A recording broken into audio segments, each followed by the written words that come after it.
Assalamualaikum warahmatullahi wabarakatuh. Rabbi zidni ilma warzuqni fahma amin ya rabbal alamin. Allahumma shalli wa sallim ala sayyidina Maulana Muhammadin wa ala alihi wa sahbihi asma'in amma ba'du. Ini para pengatur kiai yang semoga dimaafkan Allah.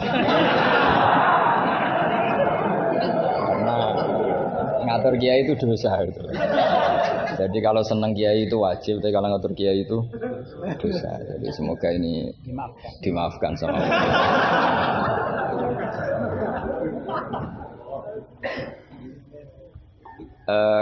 Tentang ini kan jurusannya fikih. Jadi tentu fikih atau usul fikih itu semuanya diambil dari Quran. Bisa dikatakan fiqhul Quran atau minta fasiril Quran, tentu umurun fikih, tentu sesuatu yang terkait dengan apa? Fikih. Semua orang mufassir itu pasti menguasai fikih. Saya itu bisa tafsir seperti ini itu ya barokahnya. Saya itu setengah hafal i'anah. Kalau kamu kan setengah hafal takrib aja enggak. Ini pengasuhnya ini yang siapa ini, yang Pak siapa ini? Pak Khairuddin. Namanya aja sudah salah itu, Khairuddin. Api-api agomo. Jadi kalau kamu mangkel sama Khairuddin, bocah kok nakal gitu. Itu kalau diterjemah api-api agomo kok nakal gitu. Jadi ya sudahlah, memang kekacauan itu khasnya dunia ini, jadi ya biasa aja. Begini saya beri contoh yang ekstrim ya. Jadi cara memahami Quran atau fikih itu kalau ingin paham serius itu cari sisi ekstrimnya. Itu pasti nanti kamu akan mau tidak mau. Misalnya bayangkan kenapa harus pintar mengemudi. Bayangkan kalau tidak pintar itu kecelakaan. Fikih juga gitu. Kalau kita tidak tahu fikih itu bayangkan paling ekstrim, yaitu tidak dapat ridhonya Allah Subhanahu wa ta'ala. Nah, kenapa demikian? Karena hadan nabiyyu, ini nabi adalah musyarri' atau yang punya otoritas syariat. Sehingga dengan logika itu kalau kita punya kaifiyatul ibadah, cara beribadah sing tukhalifu manhajar rasul, ya yang beda dengan apa? Manhajnya rasul, itu pasti masalah besar. Karena kita berarti musyarri' baru. Maka kritik terhadap kias, ini tak anggap mahatali semua. Kritik terhadap kias itu apa? Potensi sebagai apa? Musyarri'. Tapi kritik pada faham zahiri ini tak anggap mahatali betulan, karena yang mimpin sudah Khairuddin. Api-api aku. Kacau ini.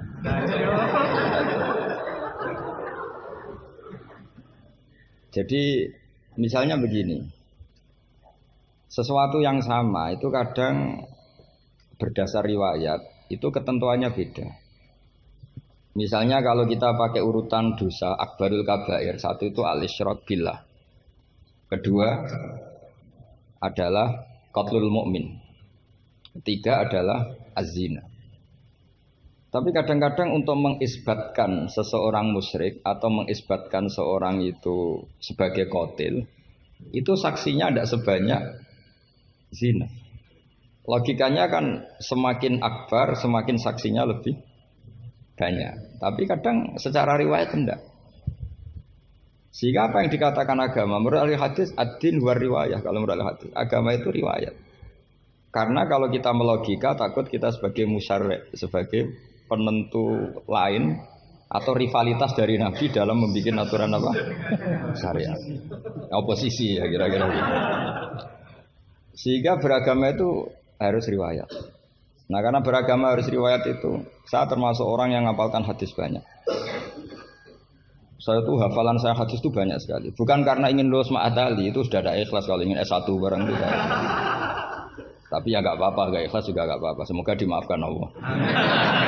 Tapi saya hafal hadis itu bukan niatnya kayak jenengan ingin jadi apa? S1 terus guru TPQ nanti terus ketemu banyak ustazah yang cantik, itu enggak benar itu niat itu. Tapi memang aturannya seperti itu. Saya beri sekian contoh. Kalau agama itu tidak selalu mengikuti logika kita. Saya beri contoh sosial saja yang mungkin ada ini mic-nya kok terlambat kenapa? Ada yang lebih bagus. Ini masalah setelannya. Coba bawa dengan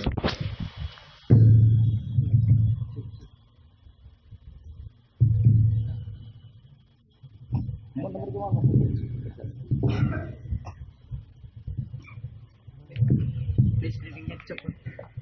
Oh, itu. Amin Gus. Ini pengatur dia. Ini ikhlas. Oh, ini ikhlas katanya. Bismillah, saya teruskan. Saya memberi contoh logika sosial karena ini yang paling mungkin dalam perdebatan ijtihad. Kalau ubudiyah kan kita sudah taslim ya, cara sholat pasti seperti itu. Tapi saya beri contoh sosial. Menurut Anda jujur itu baik apa enggak? Kita pasti mengatakan jujur itu baik. Tapi kebaikan jujur menurut agama itu harus berbasis halal dan haram. Begitu juga senyum, begitu juga komitmen. Itu setelah halal haram. Tadi saya sudah bilang sama Gus Hasan Sadili, akhlak itu di bawah hukum. Andai kan senyum itu ibadah, itu orang-orang nakal yang rayu lelaki hidung belang, itu semuanya tukang senyum. Kadang ustazah sering merengut karena kurang bisyarah apa tidak tahu. Nah, nanti kalau senyum itu ibadah berarti mereka lebih sering ibadah karena sering senyum. Itu kalau sampean maling tidak konangan lapor ke pimpinan, mesti dianggap wah kamu bagus. Karena maling tidak konangan. Tapi ya bagus dalam konteks maling. Kamu judi kemudian kalah, kamu bayarkan sama yang menang. Kamu ya dipuji pejudi yang baik. Karena berkomitmen. Nah kita tidak pernah tahu sebetulnya kata baik itu harus berbasis syariat. Sehingga kita tidak pernah muji senyum itu baik, berkomitmen itu baik kecuali ba'da'an wa faqadzalika kullu syariat Rasulullah sallallahu alaihi wasallam. Sehingga istrinya Nabi itu diajarin syariat itu beda dengan logika.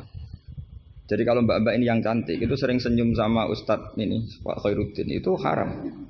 Karena dia pasti GR dianggap cinta. Nah, itu kesunatannya merengut, itu secara agama kesunatannya itu merengut. Apa bahasa Maduranya merengut tuh? Maromo. Saya beri contoh, tidak betapa agama itu riwayat. Ya nisa an-nabi lastunna ka ahadim minan nisa. Ini taqaitunna fala takhdu'na bil qauli. Fayatma alladzi fi qalbihi marad. Wahai para istrinya Nabi, jika kamu ngomong sama lelaki lain, fala takhdu'na bil qauli, jangan terlalu sopan. Takhdu'na itu dari kata khudu. Karena kesopanan seorang perempuan cantik pada lelaki yang enggak benar itu mesti ditafsirkan yang macam-macam. Jadi kalau mbak-mbak cantik bilang, monggo Pak Ustadz Khairuddin mampir ke saya. Wah pikirannya, meskipun Ustadz itu mesti pikirannya kemana-mana. Padahal tujuannya mbak-mbak itu mau tanya bab istikhadah. Tapi ini mesti enggak Khairuddin lagi pasti. Udah agak-agak Saruddin. Sudah otomatis.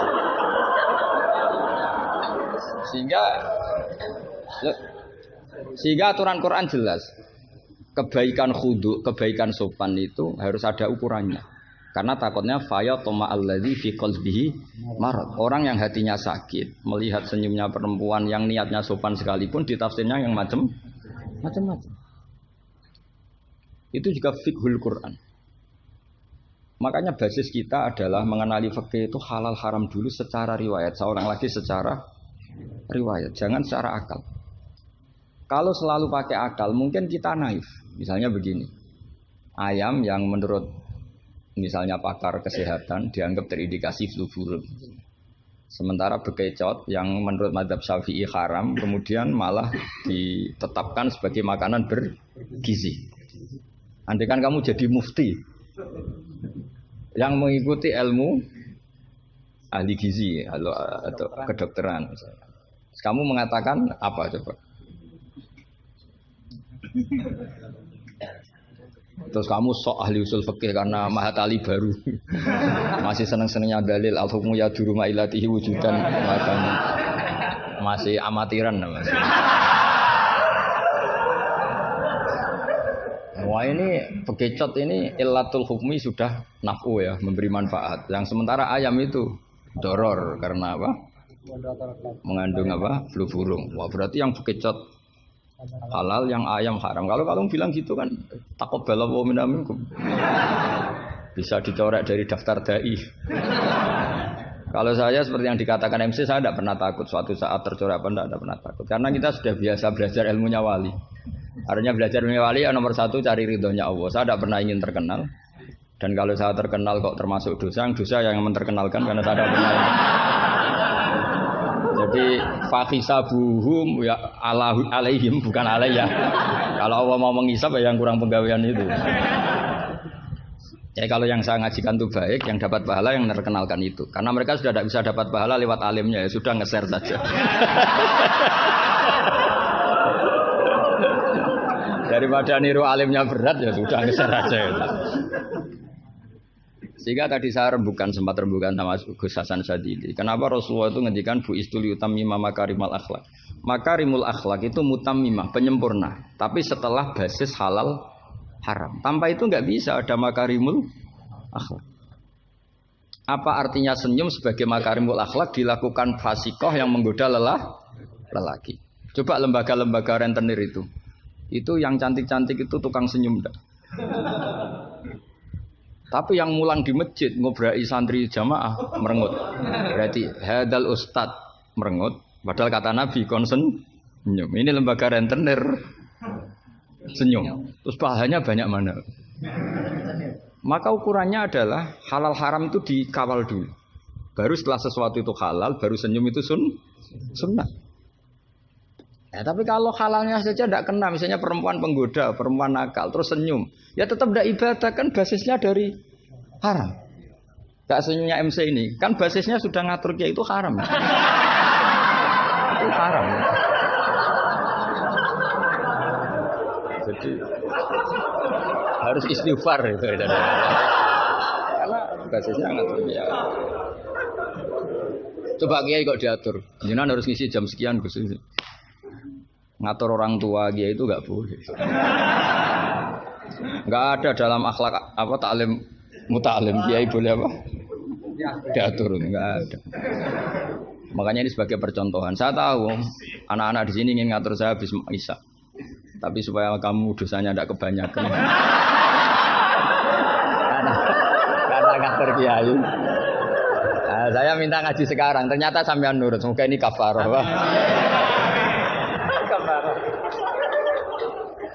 Tidak rileks saja karena khasnya ngaji santri itu rileks. Mulai dulu lama kalau ngajar tuh ya rileks.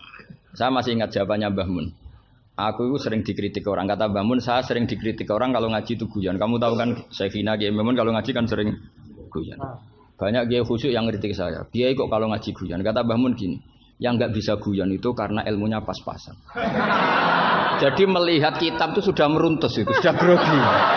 Jadi nggak ada waktu untuk guyon. Jadi roh kitab, apalagi dilihat orang banyak, ilmunya kan pas-pasan. Itu pasti nervous dulu itu. Jadi justru kiai guyon itu bukti alim karena masalahnya selesai. Lo coba kalau kamu udah alim ngaji, mbok ahli guyon kayak apa bisa guyon ndak? Oh meriang ini ya jibu taya jibu ini. Sudah pusing. Ini ala kulli mukallafin apa mukallifin sudah pusing lagi.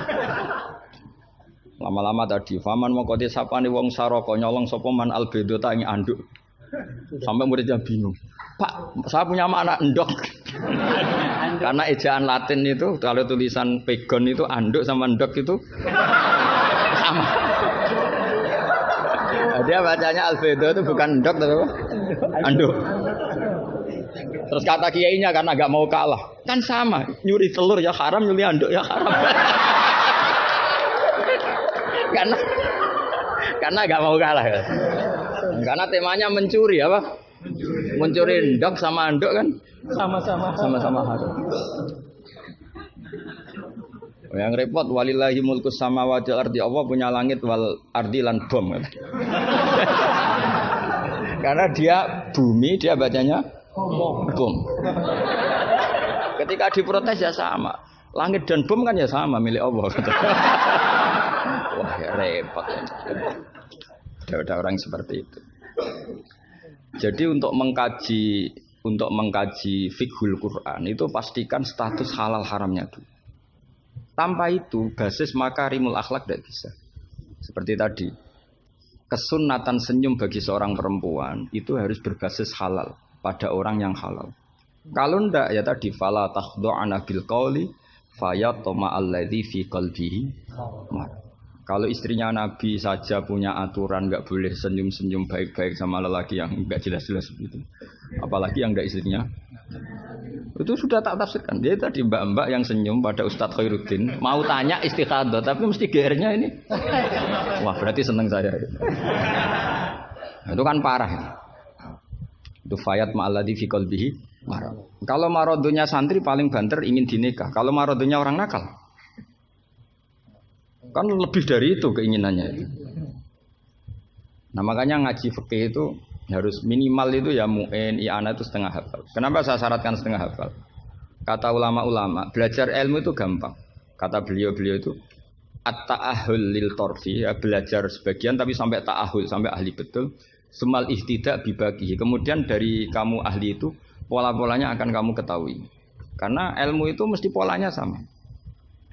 Ya polanya itu sama. Misalnya begini, hukumnya bohong itu apa? Tidak sama jawab, hukumnya bohong haram. Lah itu termasuk amatir teman. Belajar usul fikihnya amatir.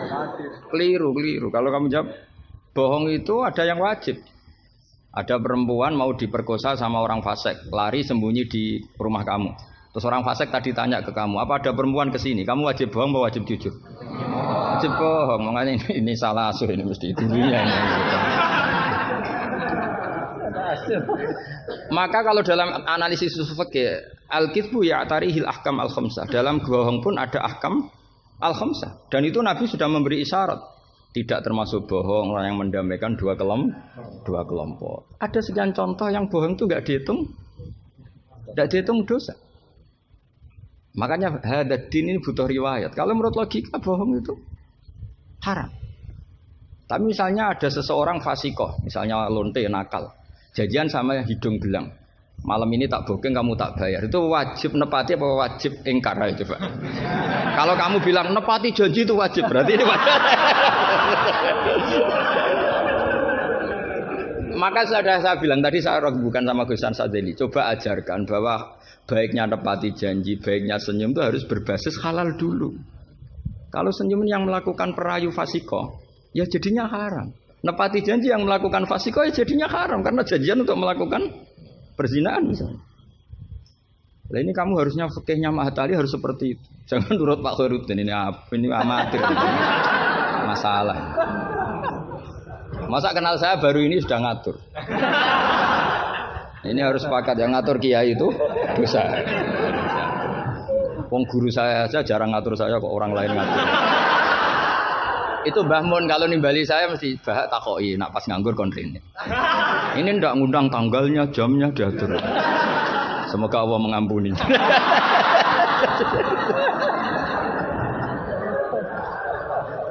Ndak supaya Anda sadar bahwa di balik aturan-aturan prosedur juga aturan etika bainal ulama. Oke, aturan prosedur saya harus ngisi jam sekian. Itu aturan prosedur. Tapi aturan prosedur ini tidak mengalahkan hukum taklim mutaklim. Makanya semoga ngerubah jadwal ini bagian dari kafarah ya. Amin. Saya teruskan ya. Jadi fikih itu harus Anda itu harus setengah hafal. Ya minimal takrib mu'in. Nah, barokahnya setengah hafal ini kamu punya basis. Basis, kalau basisnya kuat nanti bisa ihtidak ila bagihi.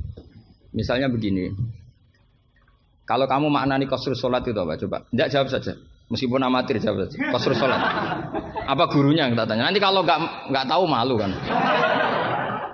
Ya kalau murid nggak bener kan pantas. Meskipun nanti nggak bener saya nyalakan gurunya juga. Coba jawab qasrus sholat itu apa coba? Loh iya, maksudnya gimana? Dari 4 menjadi 2. Kalau dari 3 enggak kan? Dari 2 enggak bisa. Itu pengetahuan standar ya. Pengetahuan standar. Amatir masalah. Tapi cukup lah. Cukup untuk ngelamar anak Pak Kaji itu sudah. Tapi sebetulnya ada qasrus sholat yang makna lain, yaitu minal wujub ila tarkil wujub, atau minal haram menjadi tidak haram, atau minal ibtal atau mubtilat menjadi tidak mubtilat.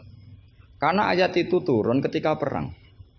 Wa idza darabtum fil ardi falaysa 'alaikum junahun an taqsuru minas shalat. Itu ulama tafsir itu ijma dan ini Anda pasti tidak tahu.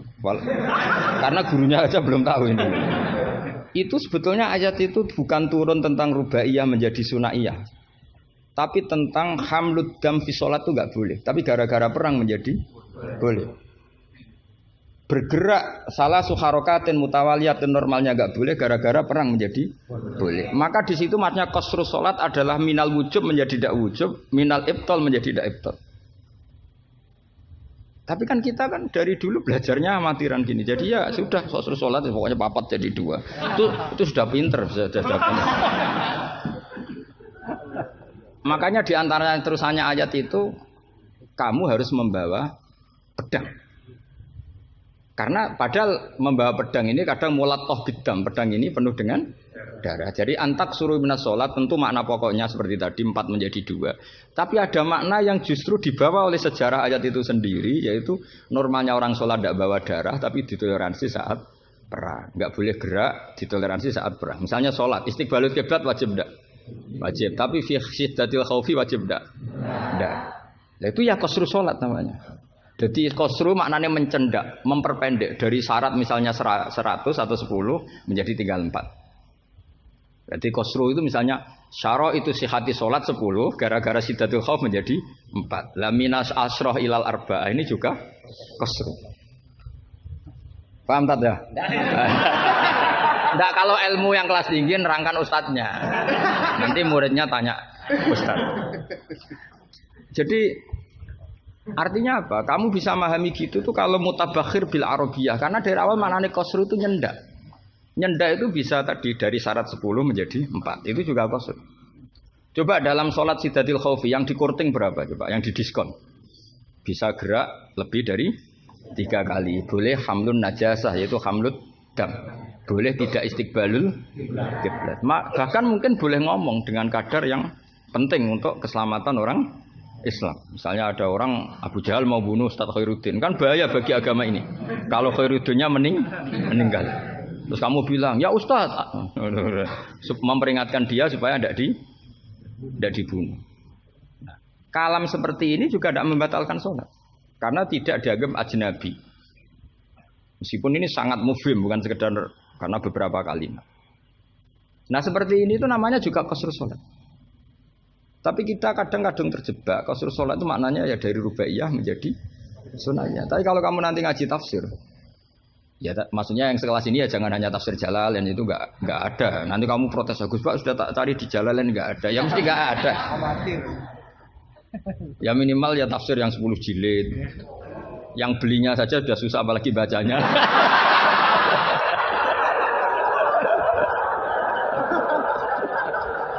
Ya kan yang belinya aja sudah susah apalagi baca. Nah, kalau pakai Maktabah Syamilah itu kitab bakhil itu namanya. Orang kok gak mau modal itu. Beli HP 3 juta mau, pas mau beli kitab hanya pakai Maktabah Syamilah. Itu berapa harganya? 20.000. Itu kriminal menurut saya itu. Untuk calon ulama itu masalah. Karena kalau tradisinya ulama kan baca kitab, ditakriri, dibandingkan, terus dimuqabalah. Karena kalau kutub Maktabah Syamilah mau kamu takriri gimana? Apalagi nyuwun sewu kalau ada tahrif atau apa kita ada ikut tanggung. Saya itu punya kitab Ihya itu kalau enggak 5-6 dari beberapa percetakan yang beda. Karena takut kadang tahrif. Apa? Tahrif itu potensinya begini. Makanya saya sarankan kalau Anda ingin mengkaji tafsir itu minimal i'anah itu setengah hafal. Karena dari hafal, kenapa saya milih i'anah? Karena qoribu ahdin bina, dekat sekali dengan kita.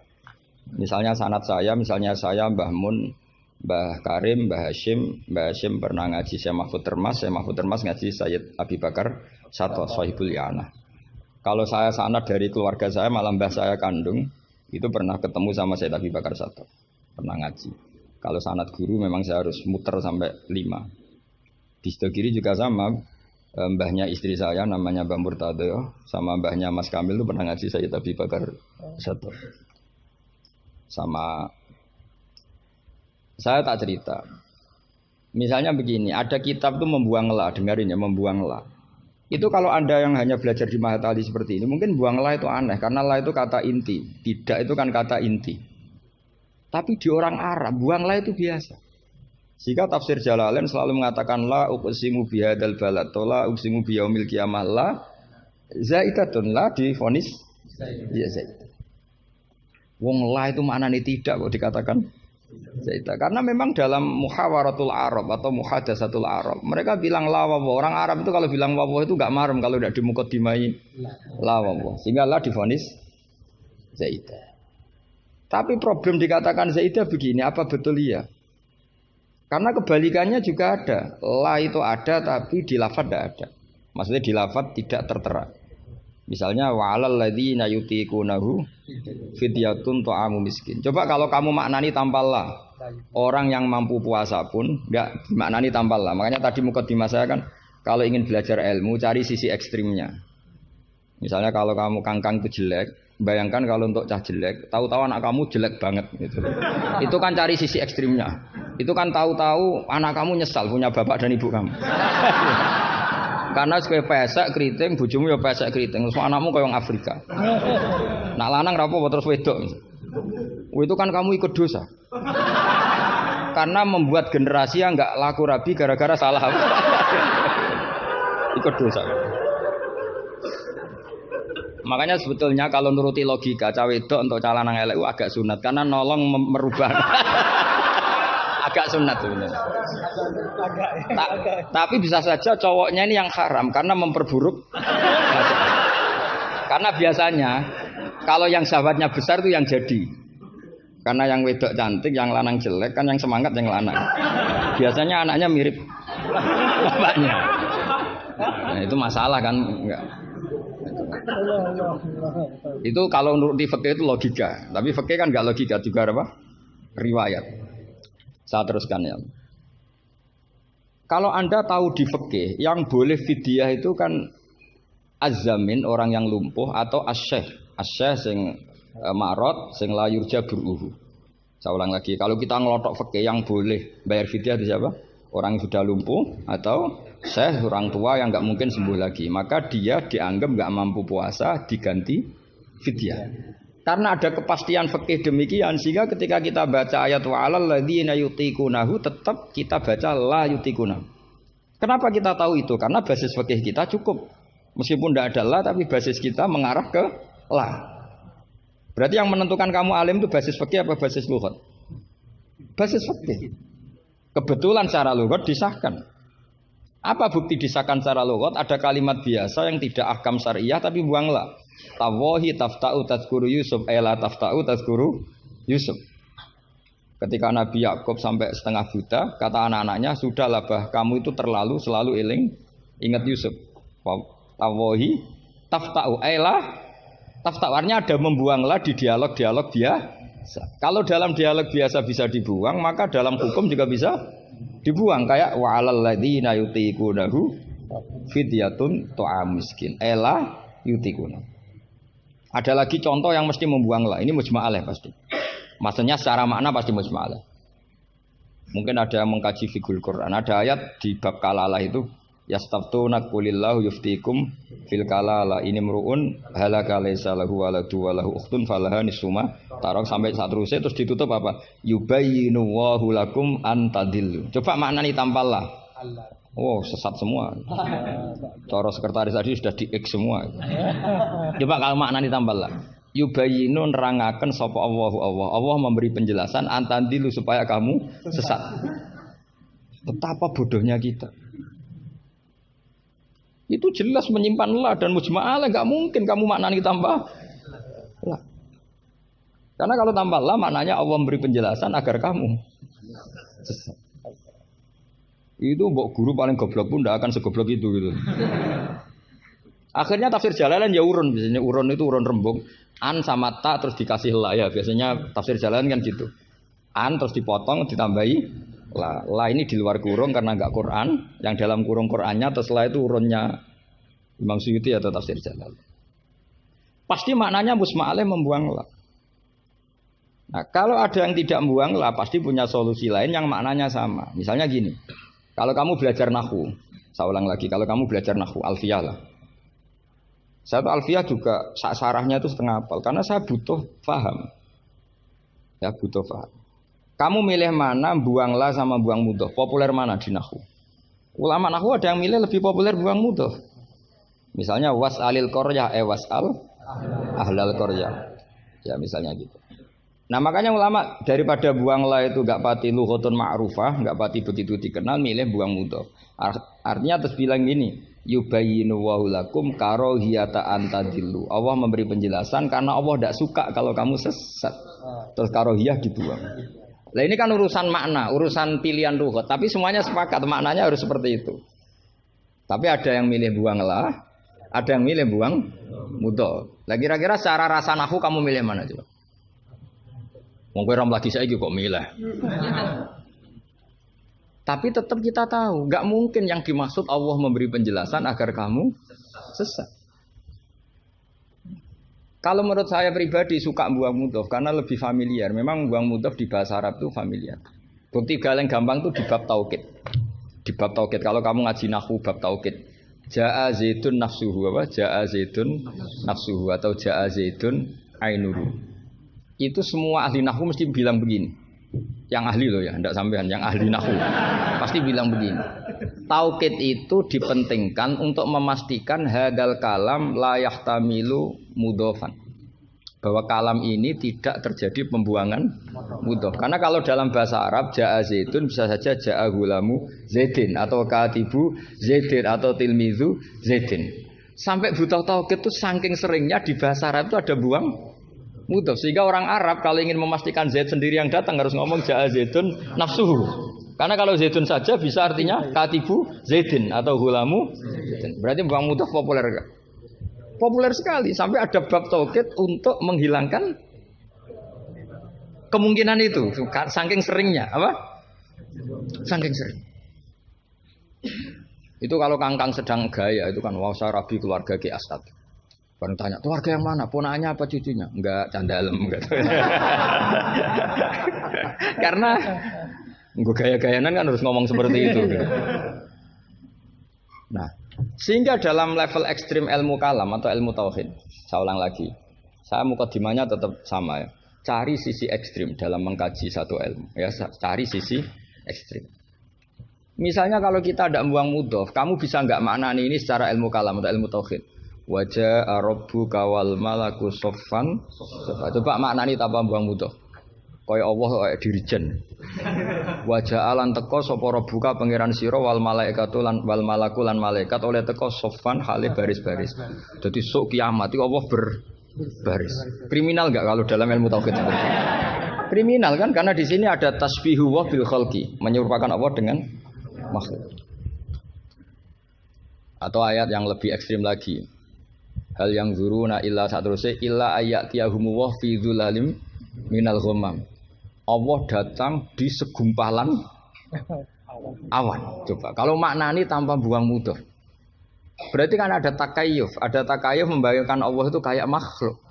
Jadi bayangkan kiamat Allah baris di depan sebagai pimpinan garis terus malaikat di wong ayat terus dalile qala ta'ala wa ja'a rabbuka wal malaku iku salah maknane tak goblok wonge kan gitu mesti orang itu. Sehingga mau ndak mau kita takwil. Rabbuka di sini rasulu rabbik. Sama lihat di tafsir ahli sunnah wal jamaah. Rabbuka rasulu rabbik atau amru rabbik. Saat itu datang perintah Tuhanmu yang mengharuskan para malaikat berbaris. Bukan Rabbuka dengan arti zat. Karena Allah sebagai zat la yahullu fi makanin. Allah wajib mukhalafatul hawadits. Nah, kalau Mahatali mau mengkaji fikih itu juga harus mengkaji lughat. Saya itu mengkaji kitab usul fikih banyak, Lubul Usul, Jamul Jawami. Itu di separuh akhir pasti tentang lau itu kayak apa, inna kayak apa, ka'anna, ya Mbak. Nah orang kebangetan berarti khatam aja. Karena nggak bisa kita mengkaji usul fikih tanpa tahu aturan-aturan lughat karena ilmu itu didapatkan dari Quran dan Quran adalah wa innahu latanzilu rabbil alamin nazala bihir ruhul amin ala qalbika litakuna minal munzirin bilisanin arabi mubin. Jadi hadal Quran al-lisanul arabi. Kamu enggak tahu lughat enggak bisa. Makanya pernah ada khotib amatir, ya tentu khotib ini amatir. Kalau ketemu saya pasti tak PHK atau tak penjara lah malah. Bukan sekedar tak PHK tapi tak penjara. Itu ada khotib amatir mendalil ketika khutbah. Yaitu dia mungkin saking gobloknya atau khotib pesenan karena nggak tahu lah pokoknya. Atau ya baru habis dimari istri jadi goblok. Karena penyumbang kegoblokan para kiai itu istrinya kan. Itu sudah jelas. Itu kata Pak Said itu. Mbok kiai pinter kaya apa, profesor pinter kaya apa. Ini kalau kata Pak Hasyim Muzadi itu masyhur ya. Ini ada ponaknya ya. Banyak profesor yang menjadi goblok karena apa? Istrinya. Jadi sudah belajar teori macam-macam pas mau ke kampus dibentak istrinya. Itu sudah di kampus blank. Hilang gitu. Kiai juga gitu, ilmu sudah disiapkan mau dibentak sudah tuntas. Itu saya punya cerita dari bapak. Dulu para kiai itu pernah ngaji di dalam di rumah. Bareng kiai itu biasanya kalau pas latihan kiai itu rezekinya kan belum lancar. Karena ya biasalah diuji sama Allah. Dia agak-agak miskin atau ya miskin betul memang. Itu istrinya kan marah-marah. Ya, karena ngajinya di rumah itu sampai istrinya santrinya tuh dengar. Yus kono anakmu pakani kitab. Maksudnya itu. Wong wayahe blonjo kok tetep ngaji gitu. Akhirnya terus kiainya bilang, "Wis ngaji ning pondok, ngaji ning pondok." Jadi kiai ngaji di pondok itu karena tragedi itu awal. Itu awal peralihan dari rumah ke pondok. Semenjak itu kayak jadi mujma'ah kalau ngaji di pondok saja. Ya, karena itu tegangannya lebih aman. Jadi kalau ada kiai kok berani ngaji di rumah jam belanja, apa? Kalau habis sisa enggak keren. Karena istri sudah mandi, sudah aman semua. 6:30 pagi. Jadi kalau ada kiai berani ngajar di rumah jam-jam belanja itu tak puji. Apalagi berani di istri kedua, oh tambah hebat. Tambah hebat. Ya. Ada yang berani? Terus nggak ada masalah? Apa ada masalah disembunyikan? Banyak pasti banyak. Saya teruskan. Di sini ada yang hafal Quran santri kamu? Ada. Gurunya hafal enggak? Nah, itu masalah. Bid'ah itu termasuk. Muridnya hafal, gurunya enggak. Si khotib tadi dalil begini. Wala tangkihul musyrikati hatta yu'min. Yaitu tentu nakah itu hanya muta'addi 5 fulin wahid. Ya saya ulang lagi, nakah itu muta'addi 5 fulin wahid. Yang binafsihi ya. Yang apa? Binafsihi. Kamu harus belajar nahwu. Saya bisa tafsir seperti ini ya barokahnya saya pernah nakriri alfiyah, saya pernah. Sampai sekarang saya itu masih belajar ilal. Kamu jangan kira saya sampai sekarang itu masih belajar ilal. Karena saya tahu ilmu ini sudah mau mati.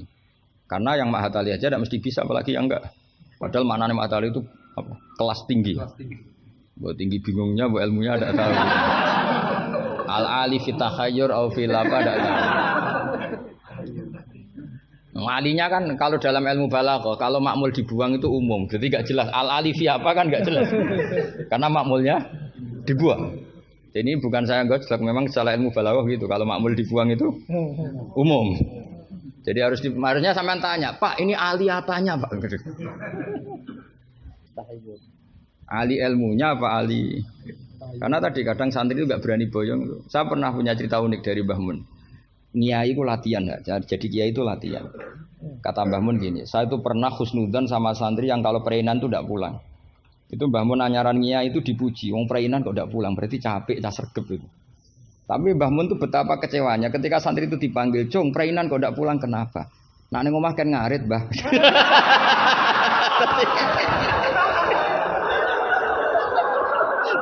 Jadi artinya Mbah Mun tuh kecewa karena husnudzonnya itu enggak tembus gitu. Nah, bisa saja sampai meneruskan Mahat Ali itu bukan karena nyari ilmu. Ning omahe wopo gitu. Jadi husnudzon itu ya kalau keterusan itu ya jadi goblok gitu. Saya enggak tahu, coba niat kamu Mahat Ali itu nyari ilmu apa daripada di rumah enggak jelas. Enggak usah dijawab itu sudah juga. Enggak usah dijawab. Ya wala tangkihul musyrikati hatta yu'min. Terus wala amatum mu'minatun khairum min musyrikati walau ajabatkum. Karena depannya wala tangkihu, berarti maknanya kan gini. Wala tangkihu lan aja nekayo sira kabeh ayyuhal mukminun, karena khitabun lil jamil mudzakkar ya, khitabun lil jamil mudzakkar. Al musyrikati yang pira-pira wedok musyrikah, perempuan musyrikah. Nah karena depannya bifat khita, saya ulang lagi karena depannya bifat khita. Ayat yang kedua atau alinea kedua, alinea kedua atau qadiyah kedua. Itu tetap dibaca wala tangkihul musyrikina hatta yu'minu. Tetap dibaca wala tangkihul. Itu sehingga orang Arabia enggak hafal Quran tapi dia malakah bil Arabia. Saya ulang lagi dia ada ahli Quran tapi malakah bil Arabia karena dia dzauqus salim, al-urbul khulsu, dia orang Arab asli yang belum tercampuri oleh mu'arrab, oleh Arab-Arab palsu. Tidak Arab muwalladin kalau dalam bahasa balaghah. Terus bilang gini, ya khotib katanya Pak Khotib, apa betul itu Quran? Kalau itu betul Quran saya kecewa dengan Quran kata. Karena maknanya menjadi gini. Wala tangkihulan ojo nekai sira kabeh para mukmin lelaki karena khitabun jamil mudzakkar. Al musyrikina ing lanangan musyrik. Yang mau nikah sama lelaki musyrik itu ya siapa gitu. Mbok ndak usah dilarang ya ndak akan kita lakukan gitu. Mas, artinya gini kan menjadi tidak mutu kan misalnya saya ngandani jenengan Dong Kang, ini kan kalau di sini bahasa Madura Kang ya Kang sama. Kang kowe aja nikah mbek Pak Khairuddin. Loh, enggak usah dilarang juga enggak akan kamu lakukan. Bisa muta-muta kamu kalau nikah sama lelaki kan gitu. Tapi kalau dibaca bifat khita maknanya seperti itu. Kalau bifat khita maknanya seperti itu. Maka semua ulama qurra ijma, saya ulang lagi ijma bacanya bidomit ta apa? Sehingga maknanya gini, wala tungkihu lan ojo nekahno sira kabeh para wali, terus maf'ul awalnya dibuang banatikum ing pira-pira anak wedok sira kabeh atau mauliyatakum ing wong wedok sing mbok waleni sira kabeh. Jadi hadhil ayat khitabun lil auliya wala tungkihu ayyuhal auliya wala tungkihu lan aja nikahno sira kabeh para wali banatikum ing pira-pira anak wedon sira kabeh mbok nikahno al musyrikin ing lanangan musyrik. Itu baru benar. Kebetulan di Jumatan itu ada orang alim. Ya orang alim itu bisa saya, bisa Pak Khairuddin. Tapi andaikan di polling pasti orang milih saya. Maksudnya sementara ini, tapi nanti nggak tahu saya. Kalau dia sregep terus nyalip saya nggak tahu. Tapi itu agak mokhal itu. Agak mokhal. Ya setidaknya mokhal adatan, bukan mokhal yang. Ya, mokhal ya. Mokhal adatan ya, bukan mokhal yang kotan tapi mokhal apa? Adatan. Ya, bukan mokhal aklan ya. Terus ada kiai bilang gini, ndak itu yang salah ndak Qurannya, khotibnya. Itu semua Quran bacanya bidomit. Maka kalau sampean mengkaji Quran itu harus seperti ini, cari sisi ekstrimnya. Betapa fatalnya kalau kita salah harokat. Tapi dengan membayangkan gitu kan habis salah harokat kan buruk betul gitu karena maknanya jadi parah ya, bisa berubah. Sehingga kita lah, tapi karena orang kadang wala tangihu itu bifat khita terus belakangnya ikut dibaca wala tangihu. Coba kalau kena adzauqus salim minal urbil khulsi, orang Arab yang masih murni itu eskal betul. Karena maknanya menjadi dan jangan kalian menikah sama lelaki musyrik. Enggak ada usah dilarang ya. Ya gak akan terjadi. Nah, terus kembali lagi ke fikih. Jadi pastikan fikih dulu. Nah, kalau fikih sudah dipastikan, kamu baru tahu tentang lughatul Arabi atau istimalul Arabi atau al-lughatul Arabiyah. Tapi saya bahasakan lisanul Arabi. Saya beri contoh terakhir. Ini kan kebetulan tidak dibatasi. Yang saya dibatasi saja mau mengakhiri ini. Saya biasanya kalau ngisi ya 35 menit. Ini tinggal 5 menit.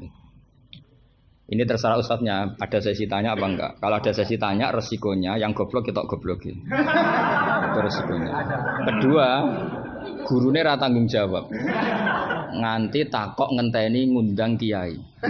Karena gurunya nakalan, belum dicucup, belum dihormati, tapi kalau ada muskil nyewa kiai. Itu minsui adabi itu. Pasti guru yang enggak baik. Dicucup mau, dihormati mau. Ketika ditanya, "Duh Agus Pak aja." Gitu. Itu ndak akhlak yang baik. Itu ndak akhlak yang baik. Lo tanyakan siapa saja itu akhlak yang nggak baik seperti itu ndak akhlak yang baik. Tapi kalau akhlak nggak baik itu kita ikhlaskan terjadi ya monggo. Tapi saya maafkan tadi. Begini misalnya, pastikan bahwa hukum fikih ini kan apa? Jurusan kamu kan fikih wa usulih dan katanya tadi fikih tafsir. Saya pastikan tafsir itu gampang. pastikan kamu tuh alim fikih. Ya tadi minimal tuh setengah hafal ya. Tidak harus hafal betul, tidak mungkin. Nah, potongan sampean itu tidak mungkin. Setengah saja. Ini bukan sultan, bukan sul yakin. Bukan sul yakin. Kalau sultan masih baik, ya Pak. Sul yakin. Loh sama tidak usah tersinggung, biasa aja. Wong saya hanya ngomong, hati saya tetap husnudzon. Bedanya ulama sama enggak gitu. Ulama itu rileks tapi hatinya salimal qalbi, salimas sarirah. Kalau orang munafik lisannya bagus tapi hatinya jelek. Jadi kalau saya lisannya bagus, terlalu bagus malah bahaya. Karena khasnya orang munafik tuh lisannya bagus. Wah, saya ngawur tuh masih ada ilmunya.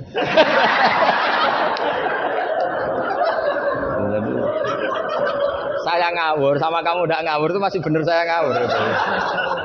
Karena ngawur pun ada apa? Ada ilmu. Itu dulu Rasulullah itu kalau sedang sumpek itu yang sekelilingnya nyari sahabat yang setengah ngawur-ngawur itu. Karena Abu Bakar itu terlalu sopan untuk bisa bikin Rasulullah tertawa. Umar ya gitu. Makanya ketika Rasulullah sumpek itu hazin itu kelihatan surya karena yang dipikir banyak tentu Rasulullah termasuk mikir sampean. Ngelebano swarga sampean yo angel. Karena kuota amalnya tidak cukup. Sampai Rasulullah nangis-nangis minta hak syafaat. Kalau Nabi mikir diri sendiri sudah selesai mulai dulu. Langsung masuk surga di depan. Yang agak ribet kan karena mikir nyafaati sampean-sampean itu. Kalau nyafaati saya agak ribet karena orang hafal Quran sudah dapat porsi sudah. Jadi sudah enggak mati ribet. Yang ribet ini coba sampean atas nama apa coba? Kalau Habib Husain kan atas nama cucunya. Kalau Ustadz Khairuddin atas nama ustadznya. Kalau Mbak atas nama kaum lemah. Kalau sampean coba. Coba atas nama apa itu? Mustadafin ya, sudah diikutkan partai lemah aja ya.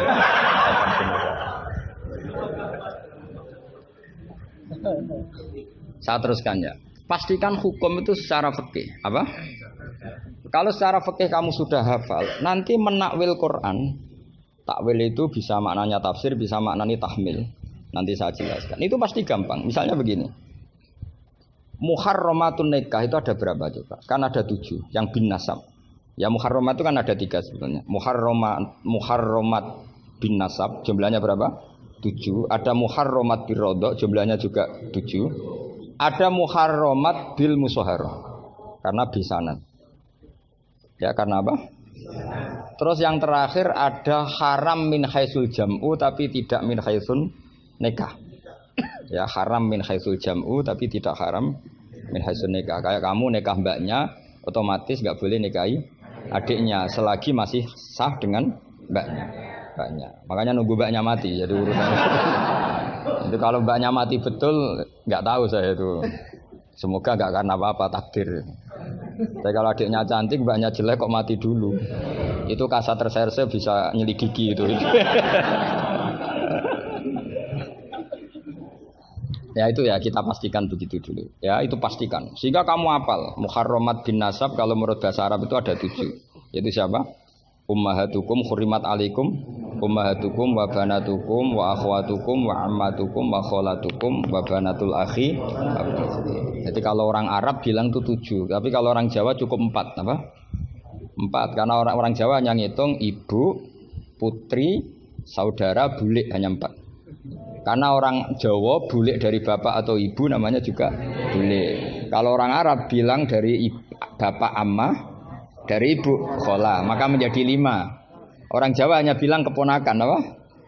Keponakan. Orang Arab bilang banatul akhi, banatul ukhti. Jadi kalau orang Jawa bilang lebih simpel karena ammah sama ya karena sama ammah sama khola dihitung 1 ya kan?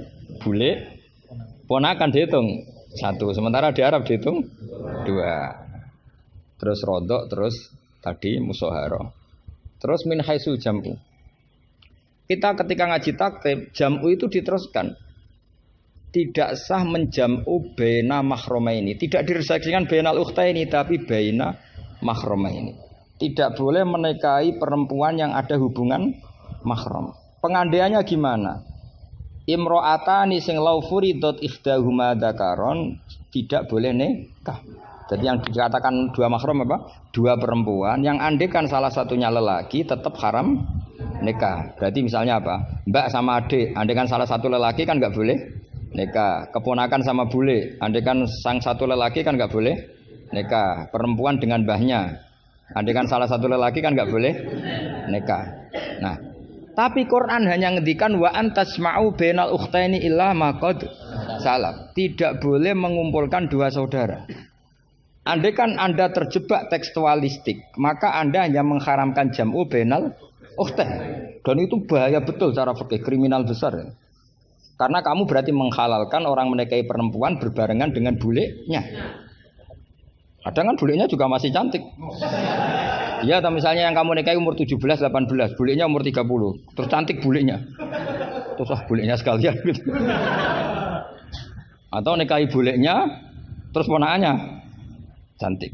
Kalau sama banyak kayak enggak ya. Kan 17 versus 70. Jadi enggak usah dilarang, kayaknya keterlaluan lah, bayangkan apa? Al-jam'u bainal mar'ah wa jaddatiha. Itu nunggu kelainan maksudnya itu. Nah, pertanyaannya begini. Kalau Anda tidak mahir bil fikhi, saya ulang lagi, Anda tidak mahir bil fikhi, maka ayat wa antasma'u bainal ukhtain termasuk ayat muskilah. Atau Anda tidak mahir bil fikih, bahkan Anda ifta secara menyesatkan. Yang haram itu jam'u bainal ukhtain, karena itu yang mansus di Quran. Kalau bainal mar'ah wa ammatiyah enggak ada di Quran, wa kholatiyah enggak ada. Itu sesat dan itu wajib diboyong kalau pondok sini. Wajib diboyong dan harus enggak dapat tiket ke surga itu. Kecuali tobat ya tentu, kecuali itu. Maka ajaran kita enggak boleh orang terjebak tekstualistik, harus ada ilmu usul fikih. Nah, barokahnya kamu hafal fikih tadi, maka ayat wa antasma'u bainal ukhtain kamu fikih ini min itlaqil ba'di wa iradatil kul.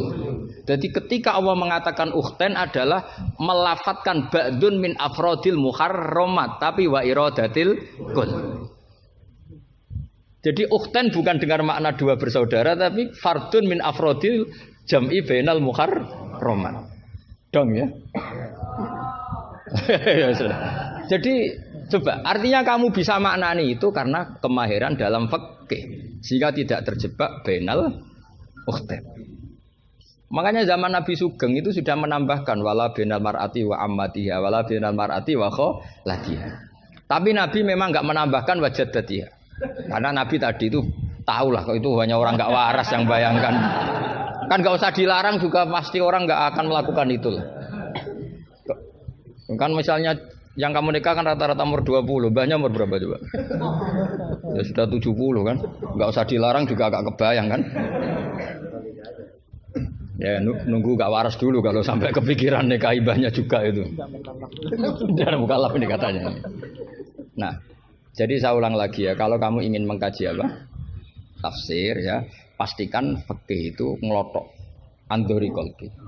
Sehingga lafat-lafat yang meskipun muhim itu memberi salah cipta. Cara kiye kan ini apa kalau muhim? Kiye Jawa maknane muhimun, lafat yang maringi salah cipta. Lafat yang zahirnya itu memberi salah paham. Muhim itu dulu. Ya kayak tadi loh, wa antasma'u bainal ukhtain kan hadil ayat tuhimu seakan-akan yang haram itu hanya jam'u bainal ukhtain. Itu apa kalau bahasa Madura? Apa? Itu bahasa Indonesia, enggak bahasa. Itu bangsa Indonesia, ada bangsa Madura yang menurut bangsa Madura itu. Kalau tadi makna bangsa Indonesia bukan. Pokoknya seperti itu. Jadi kepastian, makanya menurut saya tradisi guru-guru kita ya mulai Mbah As'ad, mulai sekarang ada Gus Azaim, mulai dulu ada semuanya lah, ada Gus Fawaid. Tradisi guru kita ini sudah benar. Orang itu enggak boleh belajar tafsir Jalalain sebelum belajar mabadi fikih, pesolatan, sulam taufik, sulam sakinah. Sekarang itu termasuk minal fitan besar, termasuk fitnah besar sekarang. Orang belum belajar apa-apa langsung belajar tafsir. Saya ini kecelok ahli tafsir, tapi belum pernah saya baca tafsir secara masif. Saya tiap ngajar tafsir pasti ngajar fikih. Saya sampai sekarang masih ngajar Muhadzab, ngajar Fathul Wahab. Bahkan kitab terkecil fikih pun saya ajarkan, yaitu Sulam Taufik. Saya ngaji tafsir hanya 2 minggu sekali. Itu pun saya mesti ngomong fikih. Karena takut tadi. Takut orang-orang itu hanya ngomong tafsir, tidak ngomong apa? Fikih. Itu termasuk ngaji khasah tafsir itu mesti ngomong fikih. Bahkan Pak Quraisyihab, Profesor Quraisyihab mengagumi saya dari segi saya selalu ngomong fikih. Karena tadi gak kebayang tafsir ini kalau gak dikawal fikih. Coba Misalnya kalau wa antas mau binal ukhtan terus kamu secara lama bilang, "Oh ini jelas Allah hanya mengharamkan binal ukhtan. Kalau boleh kan ya masih cantik." Waduh. Itu kalau saya jadi kiainya, saya langsung sujud sama Allah, ya Allah jangan kasih tiket surga. Bukan sekedar tak boyong. Kalau tak boyong masih bagus. Tapi kalau kita ngelotok fikih, secara fikih sudah angzori kolbin pasti tahu. Hadil ayat ini cara balaghah min itlaqil ba'di wa iradatil kul. Jadi ketika Allah menyebut bainal ukhtain mewakili makna bainal mahramin. Apa? Bainal mahram. Itu kan sama seperti Nabi ngendikan tawaf cung yo ning Hajar Aswad. Manane ya semua Ka'bah. Ora kok kowe mau bengi Hajar apa? Hajar Aswad. Itu biasa dalam bahasa Arab seperti itu. Sama seperti Nabi, orang baik adalah yang memegangi anak yatim, ngelus-ngelus kepala anak yatim. Kayak ngelus-ngelus tok bisa wong akeh. Maksudnya ngelus-ngelus itu bukti tarohum apa? Sayang. Lah sayang itu dibuktikan dengan memberi kebutuhannya. Jadi ngelus-ngelus itu ya sambil ngasih 50.000 atau ngelus-ngelus tok ya repot. Iki kiai aneh cah yatim dikumpul kok. Dilus-lus tok karena hadisnya mau masur sil yatim. Ya ada seperti itu. Maswi wa ibaratun anit tarohum. Wa tarohum ya min ayakuna infakon aw ghaira infak. Ya harus seperti itu mau tidak mau. Karena makanya terus di pondok-pondok diajarkan balaghah. Kalau nggak diajarkan balaghah repot. Coba kalau kamu nggak ngaji balaghah, ayat ini maknanya, arah kamu masuk neraka, tak jamin masuk neraka. Nanti tak pesankan imam siapa? Malaikat Malik ya, bagian ngurusin neraka. Tak suruh mendaftar di depan gitu kan. Coba kamu maknani tanpa balaghah. Yukhadi'una wa huwa khadi'uhum coba. Yukhadi'una bodoni sapa wong akeh Allah ing apa. Wa huwa lan utai Allah yukhadi'u bodoni mereka ya coba. Wah, tadi mereka menipu Allah apa balas? Kan kacau kan. Seperti itu ulama balaghah sepakat ini mimbabil musyakalah apa mimbabil musyakalah karena mereka menipu Allah maka musyakalahnya dikatakan wahwa khadihum tapi dengan makna yang berbeda. Jadi maknanya wahwa Allah khadihum yang membalas tipuan mereka. Padahal kata membalas itu udah ada di situ. Tapi kalau kamu maknani khadihum dan Allah menipu mereka berarti kamu nyifati Allah sebagai itu kafir berat. Bukan kafir ringan. Nah makanya kalau kamu mau belajar balaghah cari sesi ekstrimnya. Betapa bahayanya kalau tidak belajar balaghah maka wahwa khadihum kamu akan salah makna. Juga begitu juga di wa antas mau bainal. Jadi kembali ke depan bahwa kita kalau mau mengkaji ilmu itu cari sisi ekstrimnya.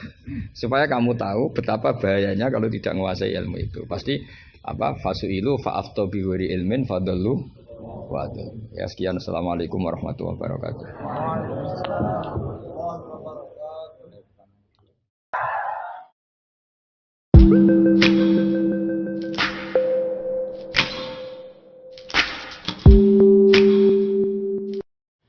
Semoga saya dimaafkan oleh Gus Baha dan diampuni oleh Allah bahwa saya telah mengatur beliau karena betapapun kata beliau aturan prosedural ya harus tetap di bawah taklimu taklim. Tapi karena saya bukan moderator amatir ya.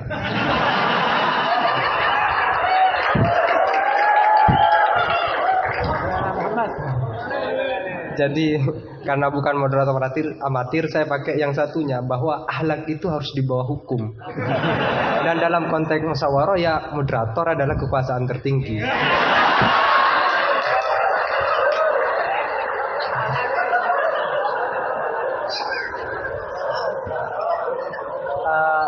Tapi sekedar nambah cerita itu Gus, di Madura ada seorang yang Alhamdulillah. Ada orang Madura sudah haji sebelum nyampe di rumahnya dia pesan ke tetangganya yang kebetulan waktu itu sudah mondok, tolong aku dibuatin semacam banner yang ada ayat atau hadisnya tetapi jangan yang sudah ekstrim lah. Aku suka yang ekstrim. Jangan misalnya al-hajjur mabrur laisa jazaohu ilal jannah itu aku tahu sudah. Terus jangan juga walillahi 'alan nasi hijjul baiti. Itu jangan. Sudah sering. Aku carikan ayat atau hadis yang tidak populer. Akhirnya santrinya itu mikir, buka Al-Quran dengan pemahaman yang ekstrim. Akhirnya langsung dia temukan ayat, dan itu dipajang besar-besar di pintu gerbang. Ayatnya adalah Waman hajjal baita awi tamaro fala junaha. Maka tidak ada dosa. Nah, ini termasuk salah satu memahami ayat Al-Quran yang ekstrim. Gobloknya yang ekstrim. Dibuka dialog. Baik, silakan dua pertanyaan, dua penanya ya. Gus Husen, Putri juga ada, silakan kalau ada. Ya, satu putra, satu putri. Kalau putri gak ada, gak apa-apa. Ya, Husen. Bukan milih santri putri. Silakan Ustaz Herudin, siapa Ustaz? Ustaz Asror. Ya, saya persilakan dulu dari Ustaz Asror dulu. Enggak, Ustaz dulu biar takzim, biar saya tahu.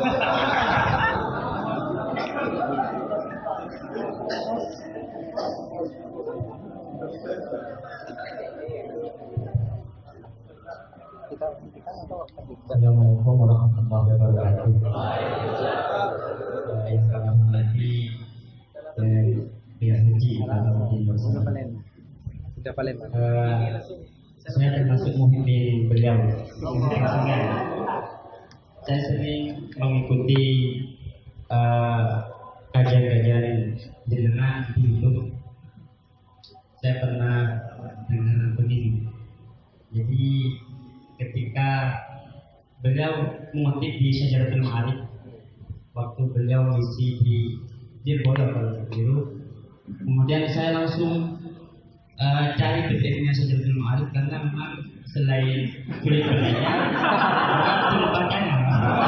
Tapi insya Allah itu masih mudah dipahami memang Syajaratul Ma'arif. Saya banyak berterima kasih karena waktu di malam hari saya belum tahu kitab Syajaratul Ma'arif karya Izzuddin bin Abdus Salam itu yang dibaca di sini memang mirip Qoyatul Usul, sehingga ketika pindah ke Syajaratul Ma'arif tidak terlalu sulit seperti memahami Lubul Usul.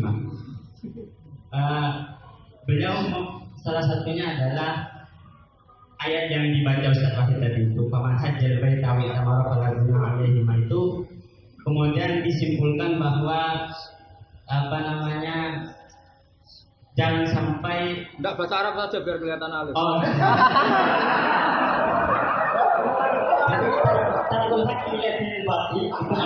Tapi enggak begitu rasanya. bahasanya Enggak, saya ada bahasa.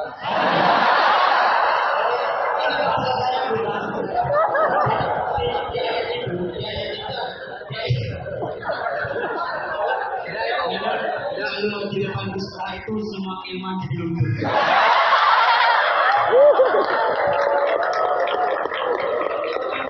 Bahaluddin itu kan kebanggaan agama. Meskipun beliau mengatakan dengan sombong-sombong itu karena sudah jadi dari awal menjadi kebanggaan agama, jadi biasa. Ustaz Bahaluddin ini di kalangan kita Ustaz yang paling top. Tapi ketika Ustaz yang lebih alim saya itu biasa saja. Supaya sudah namanya saja Bahaluddin. Jadi di ayat tadi itu wala junaha alaikum, dan diceritakan di situ memang dulu ada patung-patung begitu, sehingga disimpulkan oleh ulama bahwa tarkul hakli lihat batin itu tidak apa-apa. Apa namanya? Tak boleh. Jadi tarkul hakli lihat batin tak boleh. Saya ini jadi penonton. Yang ingin saya tanyakan begini, Gus. Dalam kitab Fajuri yang sering dikaji teman-teman Mahdani, isi Al-Quran itu kan cuma 9. Oh. Iya, isi Al-Quran kalau disebutkan kan cuma 9. Mulai dari yang halal, haram, kemudian kisah, kemudian tanbir, tausyir, dan ada 9. Saya lupa itu disihirkan oleh Syekh Al-Bajuri, disihirkan. Saya tadi cari lagi Enggak aku mau bisa. Tapi itu ada nanti saya di bab head ya, di bab head nanti saya persilahkan ke teman-teman di bab head itu di bajunya ada syiaran tentang isi Al-Quran cuma ada 9. Sehingga bagi beliau kan karena sudah ada halal haram dan begitu, itu ketika ada al-qisah fil Quran dijadikan hukum seperti tadi itu menjadi suatu yang sepertinya kurang seperti ini lagi. Cerita tentang Nabi Ayub. Nabi Ayub itu oleh Allah khud dia dikatakan fadrib bihi wala tahnas. Enggak khut liru itu. Wah, khut. Walaupun dia dikatakan ayat ini kalau di Rawaiul Bayan itu menjadi dasar kebolehan hilah dalam fikih. Quran buang satu huruf enggak boleh. Boleh tuh. Boleh. Ini contohnya. Enggak iktibas ini karena. Tidak iktibas. Oke. Wala ya'talul fadli minkum ayyutu itu membuang Wala tali apa? Wala ya'talul fadli minkum wasa'ati ayyutu ulil qurba wal masakin wal Bukan buang itu tatmin. Kalau kamu tadi buang waktu. Motifnya nggak tepat.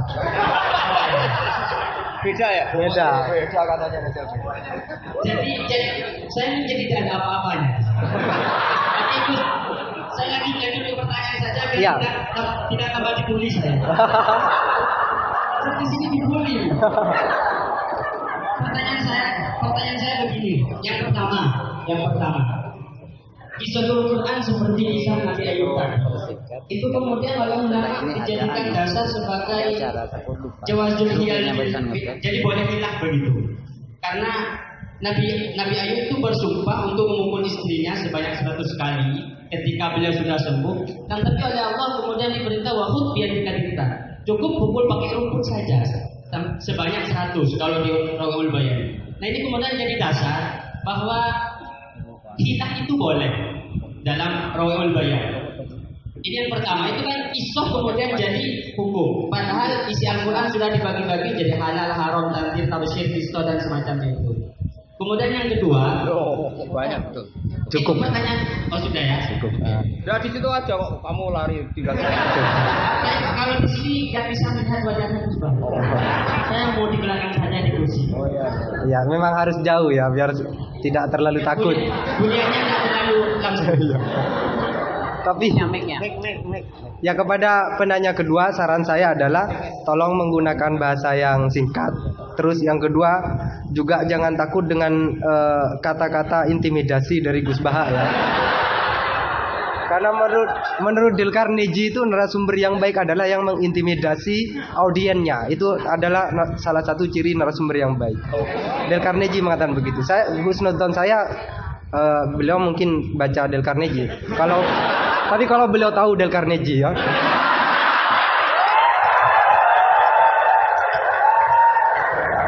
Ya, silakan Saudara Husen.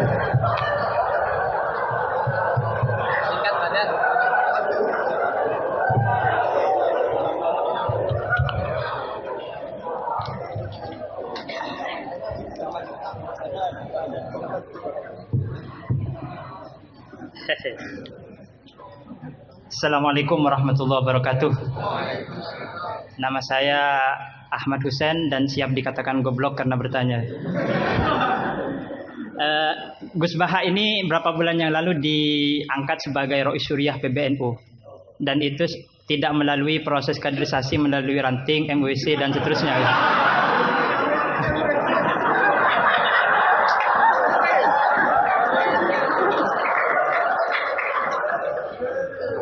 Padahal Ustadz Khairuddin ini di sini paling alim, tapi beliau masih jadi MWC gitu.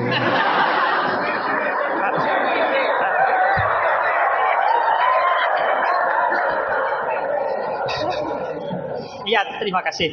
Nah, itu berangkat dari Gus Baha sebagai Rois Syuriah. Saya ingin bertanya tentang ke-NU-an yang telah dirumuskan oleh Hadratus Syekh Hasyim Asy'ari. Karena beliau kalau misalnya nanti tidak bisa menjawab berarti diragukan ke Rois Syuriahnya. Oke.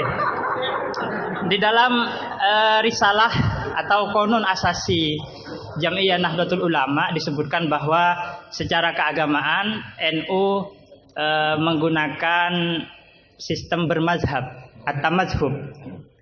Serius ini Gus.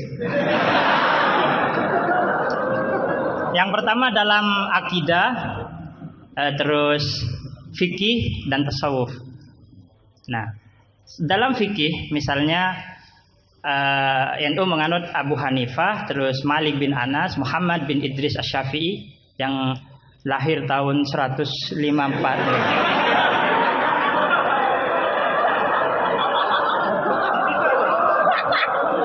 Wafatnya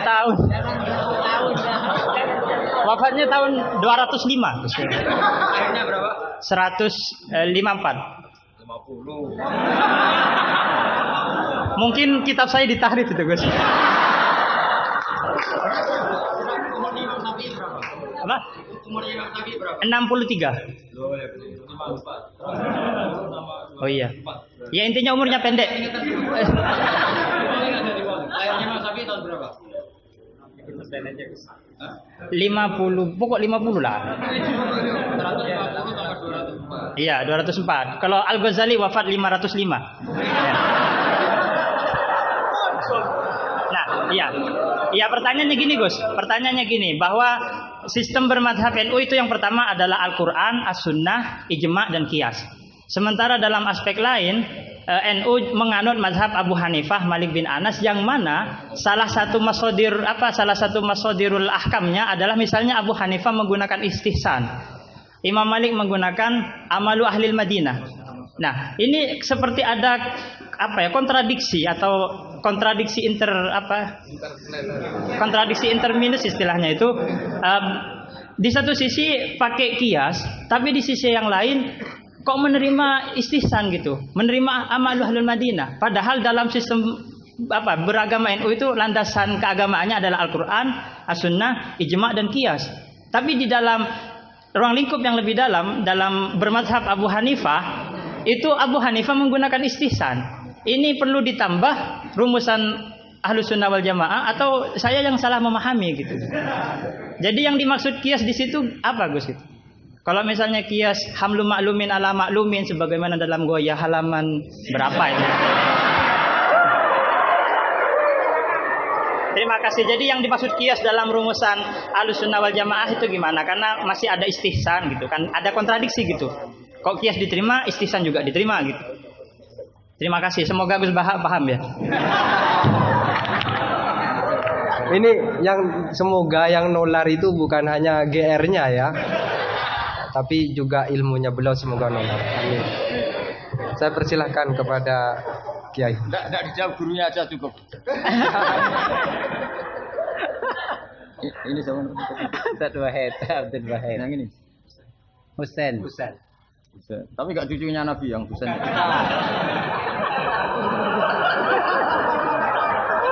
Karena ini juga Husain ya. Husain juga. Ini Husain. Husain. Kata ini budaknya.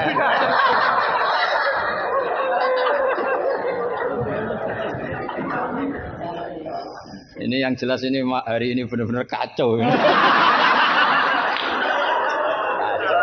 Kacau sekacau-kacaunya. Ustadznya bingung, santrinya sudah bingung, sombong lagi.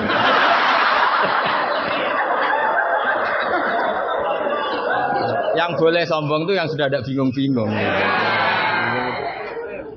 Tapi agak apa-apa, saya maafkan ya. Memang itu satu-satunya cara dia untuk menang gitu.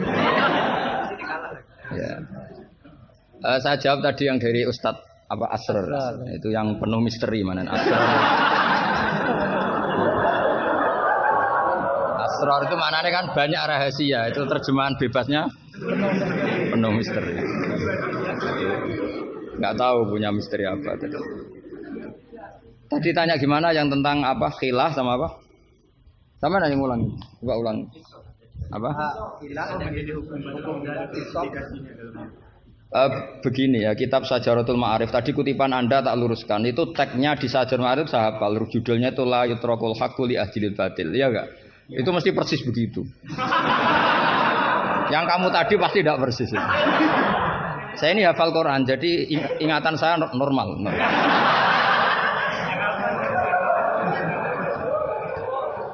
Terus berhalanya namanya apa? Saya ingat kalau berhala yang di Safa dan Marwah, Isaf dan Nailah. Kamu enggak ingat? Enggak ingat apa dah? Gitu kok jadi guru.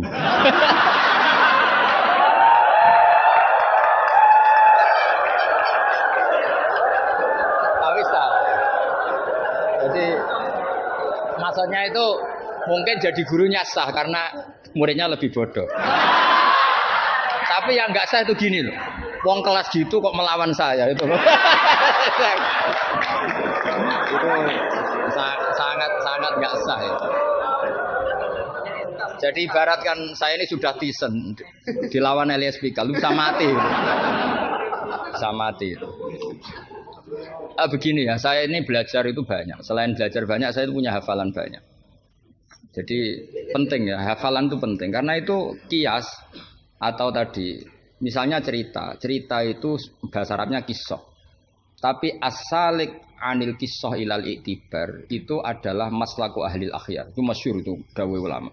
Jadi dari cerita kemudian diiktibar itu maslakul akhyar manhajnya orang-orang pilihan. Sehingga cerita ini sebetulnya izoh atau mau izoh atau kisah ini menjadi iktibar. Dan iktibar masuk yang di antara yang 9 itu. Misalnya begini, sampean guyon di sini. Itu kalau bapak saya masih sugeng, sampean guyon gini dibiarin. Bapak itu pernah sama saya mau manggil santri. Kemudian di kangkang itu baru guyon, itu bapak balik.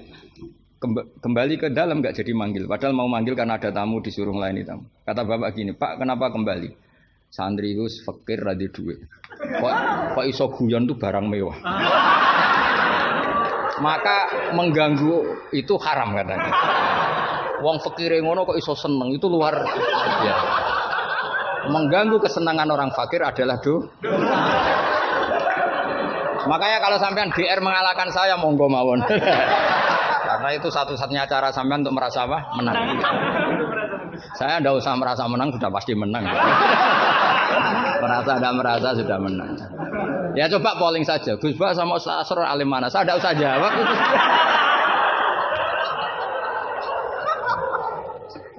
Saya tidak usah jawab pasti menang saya. Bukan saya yang memenangkan, ya memang menang, memang. Buktinya gampang kan? Sampean ngundang saya apa ngundang Ustaz Asror?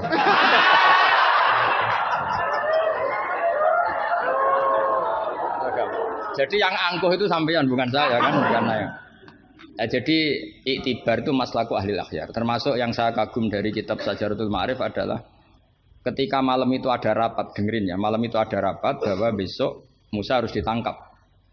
Di antara yang rapat itu adalah ada rojulun sing yaktumu imanah yang disebut waqala rojulun min ali fir'aun yaktumu imanah. Karena dia ikut rapat, kemudian dia bocorkan ke Nabi Musa ya wajah min aqsal madinah saat terusnya itu yang innal mal'a ya'tamiru nabika. Itu wajah rojulun min aqsal madinah apa? Yas'a. Qala ya Musa innal mal'a ya'tamiru nabika. Itu si rojul ini pagi-pagi mungkin bukan pagi ya, setelah rapat itu langsung bergegas nemui siapa? Nabi Musa, besok kamu akan ditangkap oleh tentara dan kamu akan dieksekusi. Kamu kok tahu? Saya ikut rapat. Tapi karena dia masih yaktumu apa? Iman. Itu kan cerita ya, kita sepakat ya. Itu apa? Cerita, kisah. Tapi Imam Izzuddin bin Abdissalam yang punya gelar Sultanul enggak keliru, Sultanul Ulama. Ini mesti salah gurunya. Sultanul apa? Ulama. Ya. Yang penting kita jangan sampai jadi Sultanul Juhala. Karena ini belum ada presidennya. Raja Wali sudah ada Sabdul Qadir. Raja Ulama ada Izzuddin bin Abdis Salam. Kayak Raja Bodoh itu terlalu banyak. Makanya kompetisinya susah ini karena terlalu banyak yang jadi apa? Nah, ternyata oleh Izzuddin bin Abdissalam yang diambil contoh itu yas'anya. Maka di ayat itu beliau mengebabkan babul musaroah ila khifdidima. Bab pentingnya bergegas untuk menyelamatkan mengalirnya darahnya seorang mukmin. Jadi yang dia simpulkan dari kata yas'a bahwa untuk menyelamatkan darah itu orang oleh sakobri, tidak boleh sesempatnya, tapi harus yas'a. Yas'a itu bergegas. Nah itu kan dari kisah menjadi istidlalun fiqhiyun, apa? Menjadi istidlalun fiqhiyun atau amrun fiqhiyun. Allah tidak mengatakan yamshi tapi yas'a. Karena pikirannya rojul tadi jangan sampai menangkapnya Mala'u Fir'aun mendahului larinya Musa. Maka di sini yas'a tidak dimaknani sebagai hanya cerita, tapi kesimpulan secara fikih bahwa untuk menyelamatkan darah itu harus yas'a, harus bergegas. Nah itu contoh. Jadi kalau sampean tanya Syajaratul Ma'arif itu ikut partai mana? Itu ikut partai Itibar. Dari 9 itu ikut partai apa? Itibar. Yang kemudian wakhud biyatika dikhtan. Khilah itu boleh asal dibolehkan Allah. Itu kan bukan Nabi Ayub yang ingin khilah, tapi Allah yang mengajarkan khilah. Nah kalau Allah yang mengajarkan itu menjadi halal berdasar kesalahan masing-masing. Sampean tahu nggak ceritanya Nabi Ayub sama istrinya? Apa setengah tahu? Apa? Oh setengah tahu. Lah ini yang setengahnya tak tambahi lagi. Istrinya Nabi Ayub itu cantik sekali. Karena memang sunnahnya ulama itu memang punya istri cantik. Entah sunnah itu dengan arti kesunatan, entah takdir tidak tahu. Jadi sampean enggak usah tanya, istri Gus Bak gimana? Ikut sunnah itu. Ikut sunnah. Karena nanti kasihan kalau dia istrinya jelek terus alumni dosowan istrinya cantik kan dia ngenes. Oh kasihan itu ya. Yang cantik juga kasihan nyiumi tangan orang yang lebih nggak cantik. Ceritanya sebenarnya gini ya. Dari kejauhan, ya saya ulang lagi dari kejauhan. Itu istrinya Ayub ini ngomong-ngomong sama lelaki ganteng. Padahal itu aslinya Jibril. Singkat cerita, si istri ini karena Ayub ini sudah diembargo masyarakatnya dengan cerita-cerita seperti itu. Pokoknya kita mempercayai versi itu lah. Setidaknya mengikuti ulama yang mempercayai itu, diantaranya Syekh Nawawi. Bahwa memang Nabi Ayub diungsingkan masyarakatnya sampai kesulitan secara finansial, ekonomi dan ketahanan pangan. Terus istrinya itu kerja dapat uang. Suatu saat sampai pada level ekstrimnya, nggak dapat pekerjaan, nggak dapat uang. Kebetulan ada anak raja yang rambutnya itu brodoli, yang nggak punya rambut. Terus bayarkan siapa yang rambut terbaik mau dibeli mahal. Akhirnya istrinya ini menjual apa? Rambutnya. Ya tadi kalau orangnya cantik ya rambutnya cantik. Kalau cantik terus keriting bulat kan susah itu. Kalau keritingnya tidak pas, kalau pas ya tetap cantik ini maksudnya.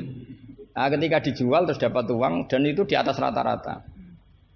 Si Nabi Ayub ini curiga. Ya bawaan seorang suami yang punya istri cantik. Kalau jelek kan gak gampang curiga. Terus buder keriting welek kan suaminya gak gampang curiga. Kok dapat uang banyak ini dari mana? Singkat cerita dengan tanda kutip kesalahpahaman ini menjadikan beliau agak latah bersumpah la adribannaki mi'ata sautin. Kamu akan saya pukul mi'ata sautin. Akhirnya Allah ini kan yang Ayub ya orang soleh. Cemburu itu sah karena seorang lelaki, seorang suami.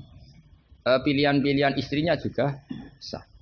Allah tidak ingin orang solihah seperti istrinya Ayub dapat hukuman yang tidak semestinya. Tapi Allah juga gak ingin hamba yang soleh Ayub ini melanggar sumpahnya. Jadi Allah sendiri yang coro gampangannya memikirkan cara keluar dari sumpah itu. Paham ya? Dan istrinya tidak tersakiti oleh 100 cambuan. Ya 100. Akhirnya Allah bilang gini, ya sudah, kamu pakai lidi 100 saja, cambukkan sekali, anggap saja sudah 100. Itu disebut wakhud biyadika dikhtam fadribihi wala tahnas. Jadi kata 100 tetap 100, tapi si solihah tadi nggak perlu kesakitan dengan 100 pukulan. Tapi ini yang milih biar Allah, tidak kamu. Kalau kamu yang ngelah pasti kriminal. Jadi ayat itu jelas wakhud itu khitabun minallah li Ayub, bukan Ayub yang mengkhilah. Makanya ada ayat wa makaru wa makarallah wa huwa khairul makirin. Itu kan seperti Nabi Ibrahim. Nabi Ibrahim itu hanya Allah yang bisa mengilhami seperti itu. Ada raja yang maniak perempuan itu sampai ngirim beberapa mata-mata kalau ada perempuan cantik melintas di daerahnya pasti ditangkap, mau disuguhkan ke rajanya. Suatu saat yang lewat ini Ibrahim dan Sarah, itu cantik sekali. Jadi ini sudah contoh dua, istrinya Ayub ya cantik, istrinya Ibrahim ya cantik. Karena yang cantik sudah jadi istrinya para nabi, mungkin kamu ini yang nggak tahu saya kebagian apa enggak itu. Kalaupun cantik pasti nggak setingkat siapa? Sarah. Sarah itu cantik sekali. Singkat cerita ditangkap. Kemudian Sarah ini mau diperistri oleh raja. Ketika Ibrahim tanya, perempuan ini hubungannya dengan kamu apa?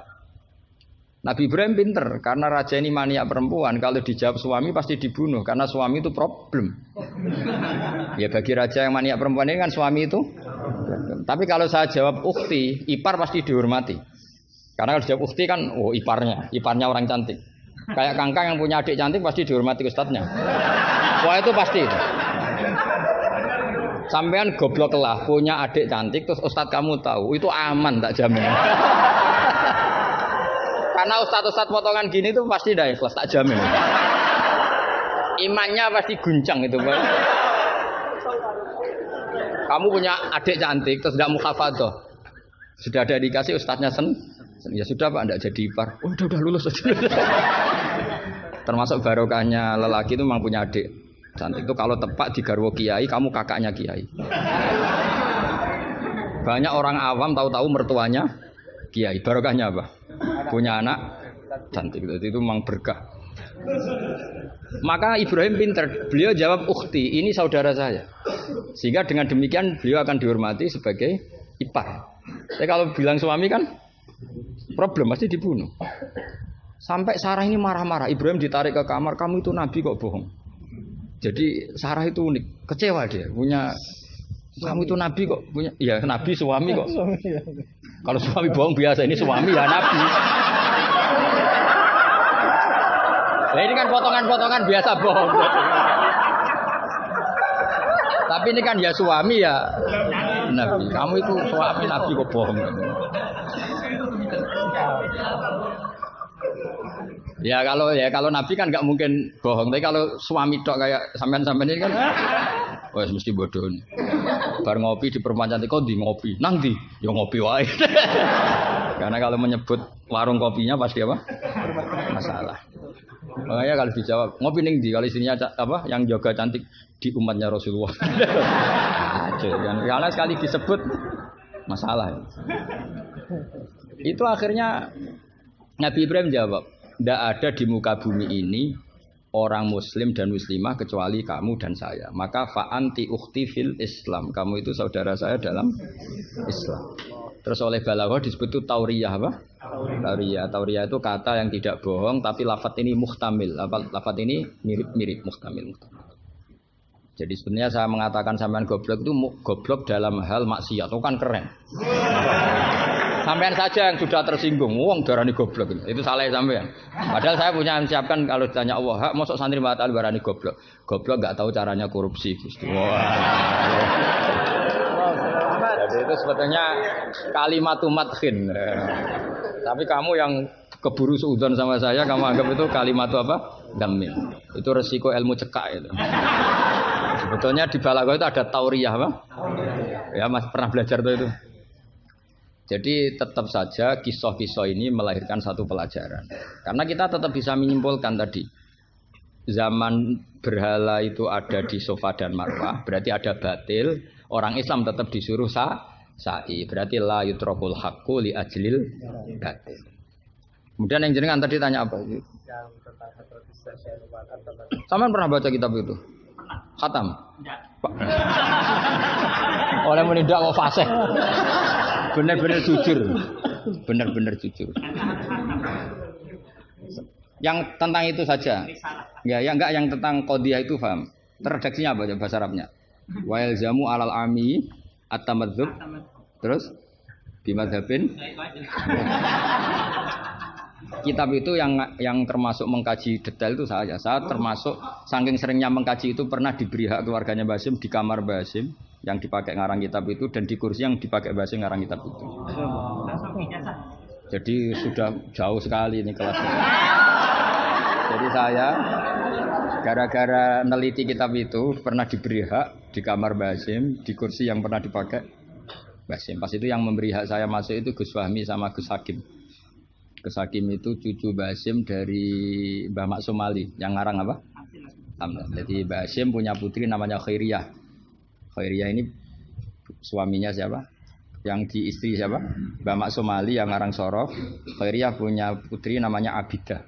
Lah Bidani yang punya anak namanya siapa? Gus Hakim. Yang panggilannya Gus Kiki itu. Sama Gus Fahmi. Saya diberi hak di kamar beliau, di kursi yang dipakai beliau. Jadi saya kemarin di Mbah Hamid juga gitu, dijak Kiai Idris di kamar Mbah Hamid Pasuruan di kursi yang dipakai Mbah Hamid. Karena kalau itu memang sebabnya nasab, karena Mbah Hamid sepupu dengan mbah saya, kan sama-sama dari Lasem. Apa? Jadi kalau kamu belajar mengutip, saya ini tidak sekedar mengutip sampai wanak tubuh makodamu apa wasarohum itu. Jadi begini loh ya logikanya, kamu jangan terlalu kumo luhur bakas ikhtisan kok kayak wong alim gaya kamu itu sudah kacau-kacau gimana ya.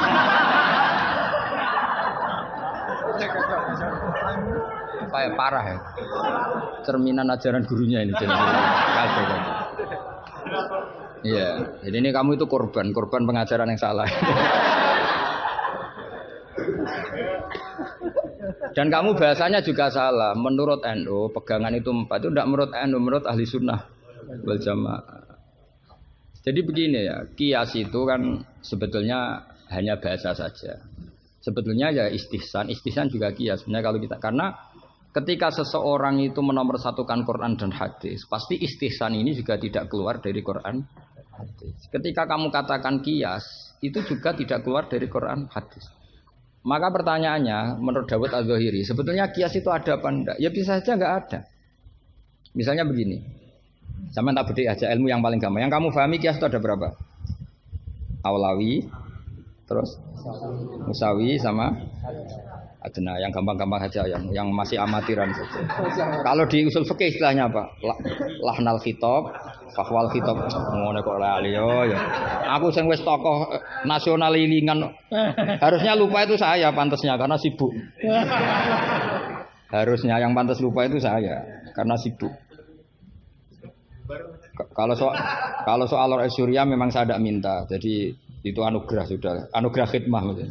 Saya juga sampai sekarang nggak merasa roh Surya, biasa aja. Karena ya apa ya, kalau keluarga Quran tuh beda. Saya ini kan dari keluarga Quran, bapak saya hafal, bapak saya hafal, sehingga apa ya bangganya itu sudah dengan ngitmai Quran. Jadi sampai hormatin ndak itu ndak ngefek sudah. Biasa munajat, kenal Allah, kenal makhluk itu biasa.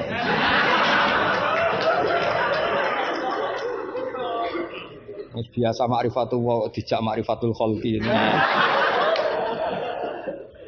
Begini misalnya ya, sampean tak bedheki misalnya gini.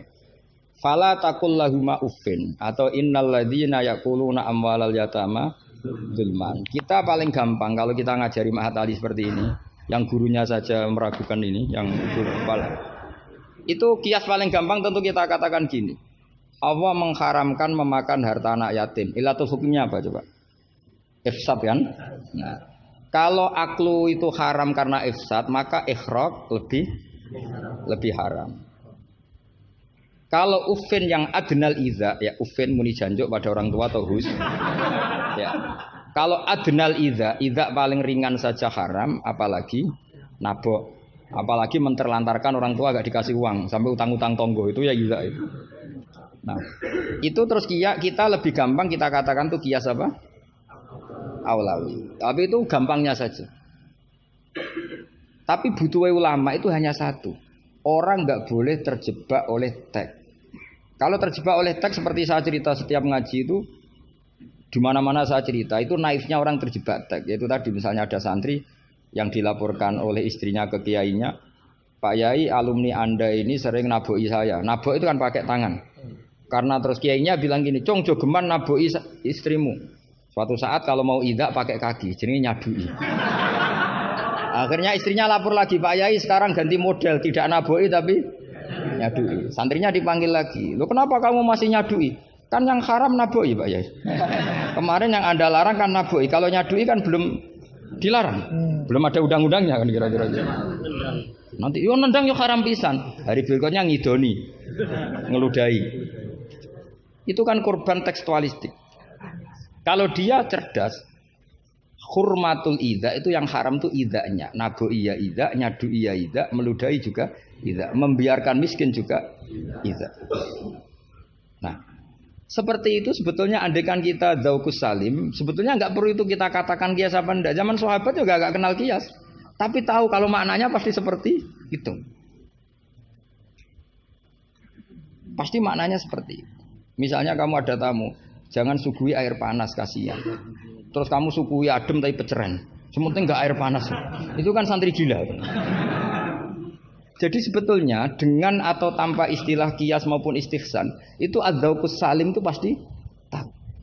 Makanya termasuk kitab yang saya kagumi itu Sarah Imriti, Fathur Rabbil Bariyah, itu kitab kecil yang nyarai apa? Imriti atau Marioto itu kalau yang kalau baca Imriti tidak bisa ya Pak? Marioto itu. Itu di situ diterangkan fama fatahum illa mujarradul istilah. Jadi kalau kamu tanya kenapa sahabat tidak belajar nahwu, tidak belajar i'lal, tapi mereka punya salikoh, punya tobiah yang menjadikan mereka ya kalau ngendikan ya doroba zaidun amron atau marortu bi zaidin. Tapi mereka kalau kamu tes, misalnya Abu Bakar buat tes, zaidun jenenge apa? Doroba zaidun amron, terus amron jenenge apa? Ya ora iso pinter sampean mesti. Sampean pinter, zaidun fa'ilun marfu'un wa alamatu rafi'i dhammatun dhahiratun. Qali annahu ismul mufrad, amron maf'ulun bih, mansubun wa alatun. Mesti ra iso, mesti pinter sampean. Tapi sampean mesti ditertawain Abu Bakar. Karena ditertawanya gini. Kang, pelaku pemukul siapa? Zaidun. Berarti zaidun jadi apa? Fa'il. Ya wis suwi agar subjek bahasa Arabe ya fa'il. Sing dipukul sapa? Amron. Jenenge apa? Maf'ul. Lah ya angger objek jenenge ya madrub, jenenge ngono kok butuh jeneng bocah kok goblok. Mesti gitu kira-kira. Jadi sebetulnya ketika kita punya istilah yo ono naive dhewe. Wong karuan pelaku yo bahasa Arabe mesti fa'il. Wong karuan objek yo jenenge maf'ul. Lah Anda ini masih bangga dengan istilah itu. Loh iya kan? Agama ini kan mengajarkan kebaikan. Tentu sesuatu yang kebaikan itu dianggap agama. Makanya Abu Hanifah membolehkan istihsan. Nah karena beliau itu orang soleh pasti pegangannya Quran dan hadis. Artinya istihsan yang tidak keluar dari Quran. Ya sama kita bahasakan itu kias, mereka bahasakan nggak ada masalah. Dan zaman sahabat nyuwun sewu nggak tahu istilah itu semua, memang nggak perlu tahu karena masih punya dzauqus salim. Makanya sahabat itu pinter sekali kan, tapi nggak perlu kamu tes. Karena kalau kamu tes juga buyur. Mbah Abu Bakar, ya Abu Bakar tak takok idoroba zaitun amron, mana yang fa'il? Mesti guyu. Wong karuan sing mukul Zaid ya fa'ile ku. Zaid. Maknane fa'il itu pelaku. Amron maf'ul bi. Mesti angger korban objek jenenge amron. Oh yang wong di ilmu ngono kok bangga. Cara Abu Bakar mesti iki cerita. Makanya disangkan fama fatahum illa mujarradul istilah. Sahabat itu hanya enggak tahu istilahnya tapi membacanya sudah benar. Nah kenapa tidak tahu? Memang tidak ingin tahu, gitu saja kok perlu tahu. Loh kok udah tahu ya? Coba lam itu namanya apa? Jazim. Berarti yadrib namanya madzum. Terus Abu Bakar mbok warani. Yadribu, kenal lam menjadi lam yadrib. Lam jazim, yadrib madzum. Yo wis suwe le jong-jong angger amile. Inna Zaidan qaimun, inna amil Zaidan makmur. Mesti yo Abu Bakar suku ya. Jong-jong ra ilmu ngono kok seneng merakaruan. Ya mesti wae. Itu kan makanya dulu bahasa Arab dulu itu tidak ada kata zaujah. Kata zaujah itu bid'ah gitu. Mbok Hasanah Bodolala enggak tahu, pokoknya bid'ah. Di Quran enggak ada loh bahasa zaujah, Mbak ini perlu tahu. Enggak ada bahasa zaujah. Coba. Asa rabbuhu in talaqakunna ayyubdilahu azwajan. Azwajan jamaknya zaud apa jamaknya zaujah? Loh, azwajan jamaknya zaud. Azwajan jamaknya apa? Zaud. Di Quran enggak ada bahasa zaujah karena maknanya zaujun itu pasangan. Kalau dikatakan lelaki maknanya perempuan. Kalau dikatakan perempuan maknanya lelaki karena zaujun maknanya pasangan. Ndak berhubung jagani wong ora pati pinter mau. Akhirnya terus ono zaujah. Di Quran enggak ada. Coba an-nabiyyu aula bil mu'minina min anfusihim. Terusannya ayat apa? Wa azwajuhu ummahatuhum. Ayo. Azwaj zamannya zaujun apa zamannya zaujah? Zaujun zamannya zaujah, zaujat. Mau belajar bahasa Arab sih kok bantah bocah ora sopan. Tapi berhubung jagane wong goblok-goblok iku. Akhir ono zaujun. Ono zaujah sebetulnya cara wong di Tauku Salim wae zaujun itu pasangan. Coba lihat di Bukhari, an Aisyata zaujin Nabi. Jarang Imam Bukhari bilang zaujatin Nabi. An Aisyata zaujin Nabi. Karena itu masih bahasa Arab orisinil. Belum kena Mahat Ali sini masih orisinil. Ya belum kena asrori ya.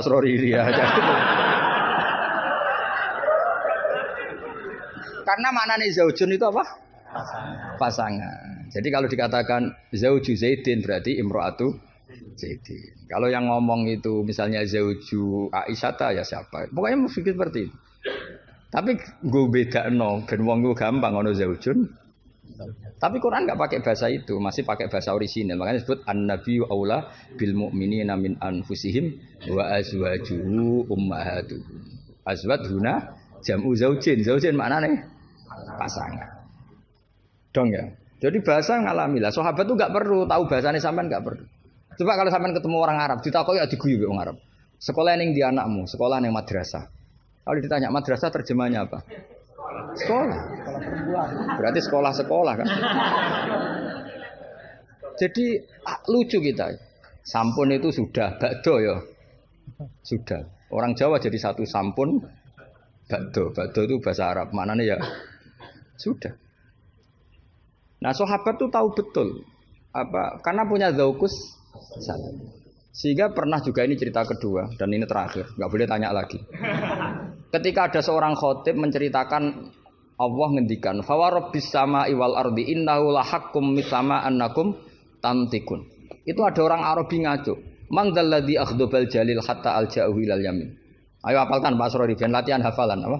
"Man dzalladzi akhdabal jalil hatta alja'u ilal yamin." Pak khotib, saya mau tanya, siapa yang bikin Allah murka sampai Allah dipaksa sumpah? Karena orang kalau sampai sumpah itu artinya nganggep mukhatabnya tidak percaya. Makanya di balaghah ada urutannya. Kalam itu kalau nggak ada pengingkaran nggak usah pakai taukid. Kalau ada pengingkaran pakai taukid. Kalau pengingkarannya banget pakai qasam. Termasuk pakai apa? Artinya gini, kalau Allah sudah sumpah pasti indikasi Allah sedang duka.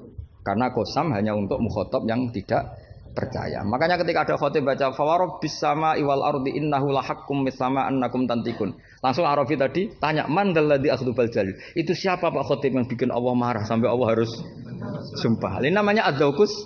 Tapi ya enggak usah kamu tes. Itu namanya apa? Faidatul khitab wa lazimul faidah. Faidah apa lazimul? Ya enggak bisa kalau zaman dulu ya enggak ada istilah itu. Istilah itu kita bikin. Jika mukhatab khaliyadhini begini, kalau agak enggak percaya terus kamu sok pinter. Jika mukhatab ingkar maka gini. Ya memang bahasa Arabnya enggak percaya kok ingkar dul ngene kok ora roh. Tapi kamu menganggap bahasa Arab itu luar biasa. Ya kan normal kan sebetulnya itu normal. Dong ya sudah ya. Ya sudah. Ya sekira mohon maaf ya muga-muga kula ya disepuro pangeran. Tapi yang jelas itu lebih salah sampean. Yang seneng kiai kok ngatur apa? Gus Ba harus datang tanggal ini jam ini. Cek keren nih ngatur. Ya, saya kira demikian. Assalamualaikum warahmatullahi wabarakatuh.